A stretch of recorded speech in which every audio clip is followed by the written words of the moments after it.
महाराज अकबर बीरबल की हाजिर जवाबी के बड़े कायल थे। उनकी इस बात से दरबार के अन्य मंत्री मन ही मन बहुत जलते थे। उनमें से एक मंत्री जो महामंत्री का पद पाने का लोभी था, उसने मन ही मन एक योजना बनाई।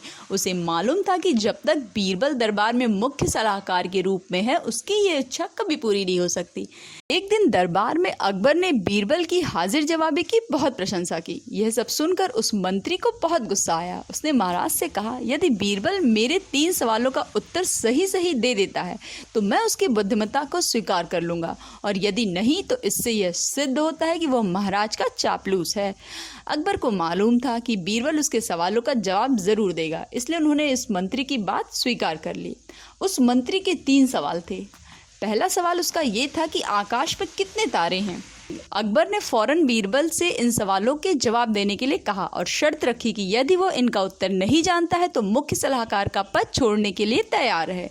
बीरबल ने कहा, आपके पहले सवाल का उत्तर ये रहा। बीरबल ने एक भेड़ मंगवाई और कहा, जितने बाल इस भेड़ के शरीर पर हैं, आकाश में उतने ही तारे हैं। तो मेरे दोस्त गिन कर तसल्ली कर लो।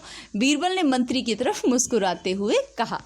दूसरा सवाल मंत्री जी का ये था कि धरती का केंद्र कहाँ है। उनके दूसरे सवाल का उत्तर देते हुए बीरबल ने ज़मीन पर कुछ लकीरें खींची और हिसाब लगाया। फिर एक लोहे की छड़ मंगवाई और उसे उस जगह पर गाड़ दिया।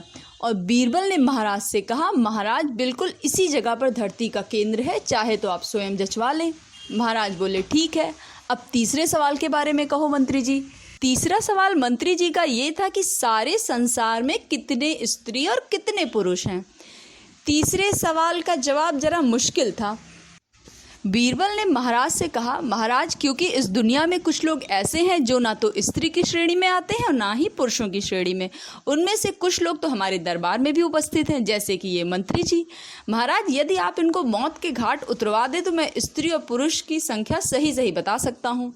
अब मंत्री जी सवालों का जवाब छोड़कर थर थर काँपने लगे और महाराज से बोले, महाराज बस बस, मुझे मेरे सवालों का जवाब मिल गया। मैं बीरबल की बुद्धिमानी को मान गया हूँ। महाराज हमेशा की तरह बीरबल की तरफ पीट करके हंसने लगे और इसी बीच वो मंत्री दरबार से खिसक लिया। तो दोस्तों, इस कहानी से हमें यही शिक्षा मिलती है कि दूसरों की बुद्धिमानी और योग्यता से जलने की बजाय उनके गुणों को हमें अपनाना चाहिए, ना कि उनको नीचा गिराने के चक्कर में आप अपना स्तर भी दिन प्रतिदिन गिराते चले जाएं। कहानी आपको अच्छी लगी हो तो प्लीज़ इसे लाइक करें, शेयर करें। चैनल पे नए हो तो सब्सक्राइब करें। मेरे चैनल से जुड़ने के लिए बेल आइकन को प्रेस करना बिल्कुल भी ना भूलें। मिलते हैं फिर एक नई कहानी के साथ मेरी नेक्स्ट वीडियो में। Till then bye bye, take care and thanks for watching.